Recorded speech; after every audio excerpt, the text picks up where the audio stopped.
Facebook is trying to make its users happy because it's testing new privacy features this morning. Founder and CEO Mark Zuckerberg unveiled the coming changes Wednesday. They're designed to give the social network's 1.3 billion users a bigger say in who gets to learn about their lives. Tim Stevens is an editor at large with our partners at CNET. Good morning. Good morning. So what are these changes?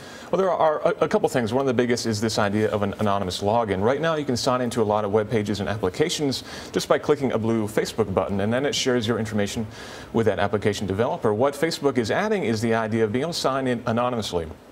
So it's a bit like being able to take a test drive of a car without having to hand over your driver's license. You can go into the app, you can see what it looks like, you can kind of play around in there, but the application developer doesn't get any of your information. But if you then want to use the application more of a long term, then you would be encouraged to, of course, sign in. And at that point, you would actually have more control over what information you hand over. Right now, when you sign into these applications and give them your information, you don't really have an idea of exactly what you're handing over.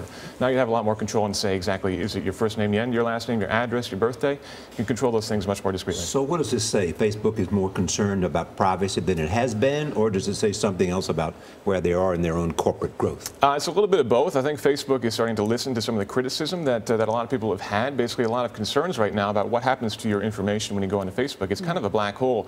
You feed a lot of information in, but you don't really know what happens to it. So thankfully, Facebook is listening a little bit more now. Yeah, I feel like I get all these prompts all the time to log in through Facebook, and I'm just not going to use that website or log in because I don't want to have them access to my Facebook page. Right, absolutely. And now you can log in and get the full experience as if you had logged in without actually sharing your information. So that's one of the big steps forward for sure. So their mantra used to be move fast and break things, and now what is it? Move fast with a stable infrastructure. Yeah, it's interesting. It's hard to believe that the company's 10 years old. Are they trying to send a different message? They definitely are. I actually tried to write a book about Facebook development a couple of years ago, and it took me about 4 months. By the time I had finished, so much had changed in the Facebook API that the book was obsolete and it never got published. So now what they're trying to do is basically be much more stable. They're going to be releasing things on a much more regular basis, but they're going to be keeping things stable so that developers can build on top of it and not have this stuff breaking all the time. Quick question about Twitter. They released their earnings and now the stock is down. Yeah.